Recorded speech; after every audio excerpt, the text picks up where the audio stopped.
Hello, peoples. I'm not sure if I actually do this annually, but I might. I'm not sure. I need to look back on my history. Some years I decide to do it, some years I decide to not.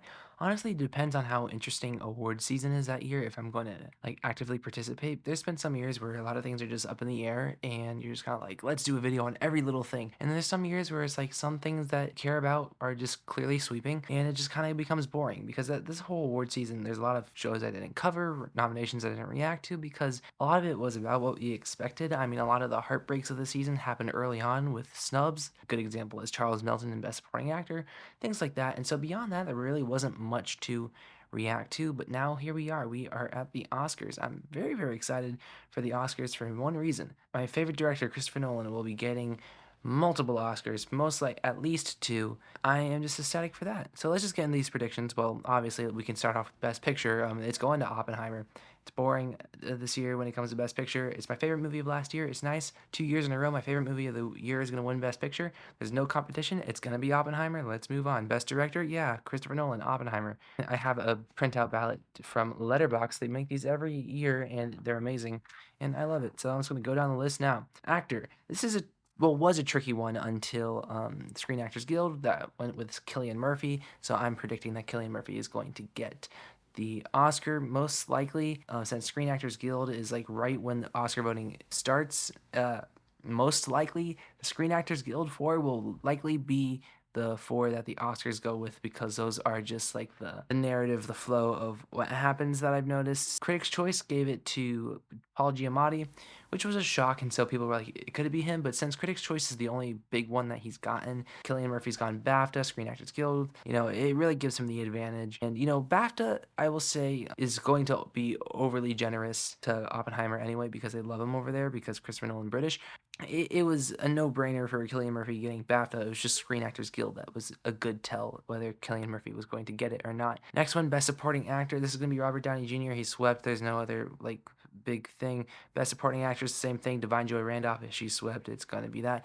Now the interesting one, the most nail-biting one, is Lead Actress because Screen Actors Guild gave it to Lily Gladstone, and when it was all screaming Emma Stone.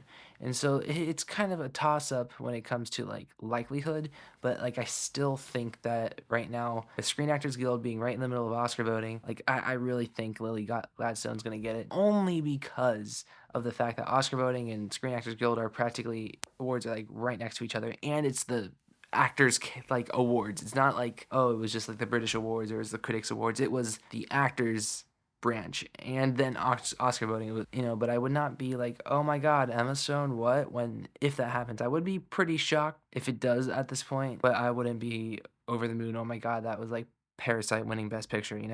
Another big nail biter is animated feature. I think this is going to go to Across the Spider Verse, and that I feel like I'm in deja vu. Part of me wants to say Boy and the Heron just because I felt like I've said that before, where it's going to be Across the Spider Verse and they say Boy and the Heron, and that's happened twice, and with Golden Globes and BAFTA. We have the Critics' Choice giving it to Spider Verse, but I feel like BAFTA and Golden Globes are more of a tell to the Oscar. It doesn't necessarily feel right because it still has this feeling of Across the Spider Verse was that good. And I'll be completely honest, I haven't seen Boy and the Heron, so it could be personal bias the reason why I'm going with this pick. I want to see Boy and the Heron, but at the same time, Miyazaki winning for another one of his movies isn't necessarily like, oh, whoop de doo, when we have these great Spider Verse films that are relatively new to like the Oscar crowd. I'm pretty sure the first one won. Yeah, the first one must have won. And so the second one, I could kind of see maybe the resentment, not the resentment, but like the hold back in the voters maybe for Spider-Man. But I feel like Across the Spider-Verse was just too good for the Oscar voters to be like, nah, not a thing. Cinematography, Oppenheimer, it's obvious. Moving on, costume design. So costume design and production design are two kind of like a combo this year because people think it's like, oh, Barbie or Poor Things, Barbie or Poor Things. Most people are saying costume design Barbie and production design Poor Things. I'm going the opposite. This can really bite me in the butt, or I could look great, or I could just be wrong on one of them and they both go to something.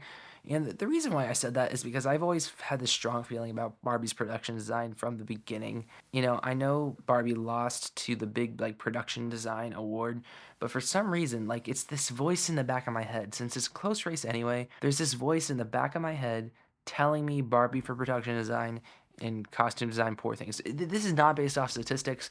This is not based off really anything of merit because like the category is already kind of like 50-50.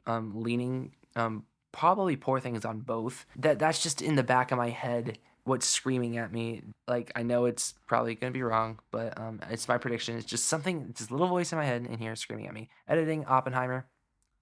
Moving on, international feature, The Zone of Interest. Moving on, makeup and hair, Maestro. I mean, who else could win here? Original score, Oppenheimer. Who else could win here? So original song though is kind of like, well, some people are like, is it gonna be I'm Just Ken or What Was I Made For? And I feel like the I'm Just Ken Critics' Choice Award win was just like another Paul Giamatti giving it to the person that won't win so they can maybe say that they had something. Because I don't think I'm Just Ken's gonna get this. I think it's gonna be What Was I Made For? Because the Oscars always tend to go towards the more effective song, and it's the one I personally want to see win as well. So it'd be Billie Eilish's second Oscar, her first one for No Time to Die. So maybe that's the only that's the only reason why maybe somebody wouldn't want to vote for it is because they'd be giving Billie Eilish a second Oscar. But hey, it was a great song. It worked perfectly for the movie, and I think they should go for it. Um, Sound. So people are saying Oppenheimer. I really think the Zone of Interest is going to get this for one reason only. Well, it's also a reason that's kind of like 50-50. The BAFTAs gave sound to the Zone of Interest. The BAFTAs loved Oppenheimer, but they also really loved Zone of Interest. But I've always had this mindset that BAFTAs were going to love Oppenheimer because Christopher Nolan's Dunkirk did really, really well at BAFTAs. Maybe it was nominations, maybe it was wins. I don't remember entirely.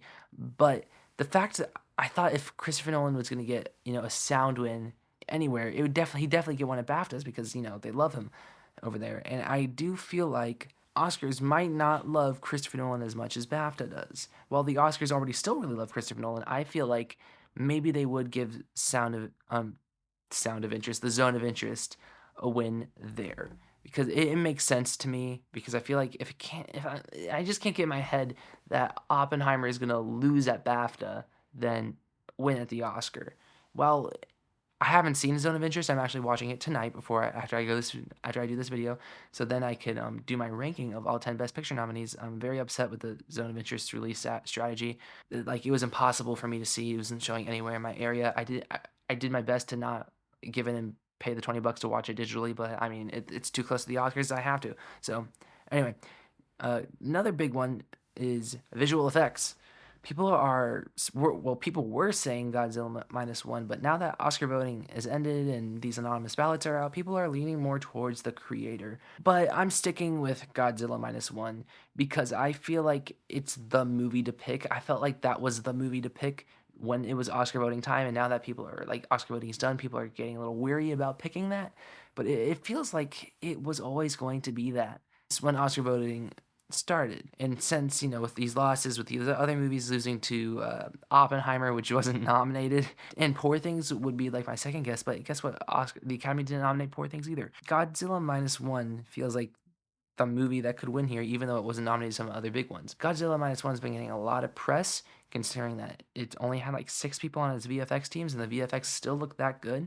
While the creator Godzilla -1 kind of stand for the same thing in cinema, doing quality work at a budget that seems a little questionable, but still getting it done, producing it in quality. This new era of filmmaking where we can have amazing looking images. That's not $100 million of production. So they stand for the same thing. It's just the creator is the American version of that, and Godzilla -1 is the international version of that. That's where I could see people going the creator, and believe me, if the creator wins, I won't be surprised. I still feel like Godzilla -1 has got that narrative where it just can get this. So I want to say the Godzilla -1, but if they call out the creator, I'm not going to be surprised at all. Or the last two are the screenplay. These are pretty easy. It's going to be American Fiction. Why do I think it's going to be American Fiction? Because it's kind of won everywhere else. A movie called American Fiction won the screenplay at the British Film Awards. Like, I mean, what else can be said? Like, I know Barbie is here, and maybe Barbie could get this. It's definitely number two for Barbie. And I mean, I'd love to see Oppenheimer win this because it's a talkie movie, the Talkie Awards movie. It's funny that we have a Talkie Awards movie that's a lot of talking for 3 hours, but yet it's probably not going to win screenplay, but win a bunch of text.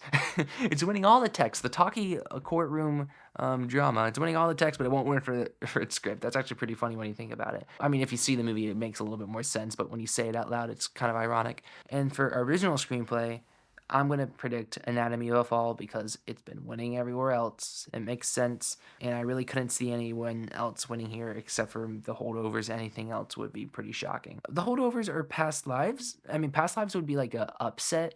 The whole anything else would just be kind of like what that. Yeah. All these screenplays on here, I would argue, are pretty good except for Maestro's screenplay is we'll talk about Maestro in the ranking that I do. Well, a movie that I have the most complex feelings on, in all honesty, and you'll see in my ranking when I talk about them. So yeah. Anyways, if you guys want to see why my complex thoughts are about Maestro, watch my ranking, which will be up like the day after this is up. Anyways, like, share, subscribe, and stuff like that. Tell me what your predictions are, and adios.